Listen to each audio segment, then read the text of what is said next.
Hola, hoy, en Tradududas, vamos a hablar de la concordancia. Para empezar, hay que definir qué es la concordancia. La concordancia es la coincidencia obligada de determinados accidentes gramaticales, género, número y persona entre distintos elementos variables de la oración. Existen dos tipos de concordancia.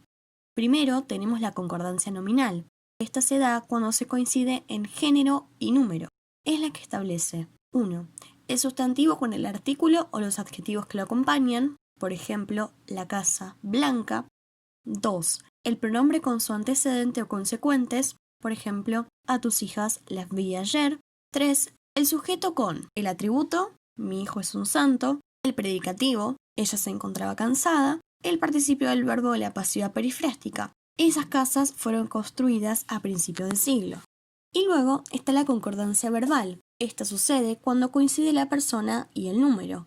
Se establece entre el verbo y su sujeto. Por ejemplo, esos cantan muy bien. ¿Cuáles son las reglas generales de la concordancia? 1. Si coordinan dos o más sustantivos o pronombres en singular, siempre que cada uno se refiere a un ente distinto, se forma un grupo que concuerda en plural con el adjetivo o el pronombre o con el verbo que son sujeto.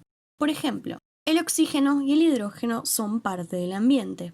2. Si coordinan dos o más sustantivos o pronombres de diferente género gramatical, se forma un grupo que concuerda en masculino con el adjetivo o el pronombre. Por ejemplo, la manteca y el azúcar son baratos. 3. Si entre dos o más elementos coordinados figura un pronombre de segunda persona y ninguno de primera, la concordancia con el verbo y con los demás pronombres se establece en segunda persona del plural o, en las zonas del mundo hispánico donde no se usa el pronombre vosotros, sino ustedes, en tercera persona del plural. Por ejemplo, Murphy y tú son unos testigos peligrosísimos. Estos son algunos de los casos especiales de la concordancia nominal. Primero, determinante único para varios sustantivos. Sucede cuando se coordinan dos o más nombres concretos cuyos referentes son entidades distintas. Lo normal y recomendable es que cada uno de ellos vaya precedido de su propio determinante. Por ejemplo, consiguieron que la madre y la hija se repusieran de las contusiones. 2. Adjetivo pospuesto a varios sustantivos. Cuando un adjetivo califica a dos o más sustantivos coordinados y va pospuesto a ellos, lo más recomendable es que el adjetivo vaya en plural y en masculino, si los sustantivos son de distinto género.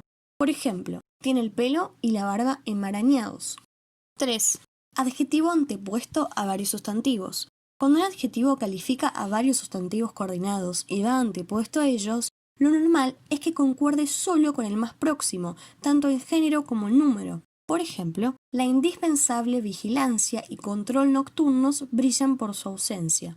Y estos son algunos casos especiales de la concordancia verbal.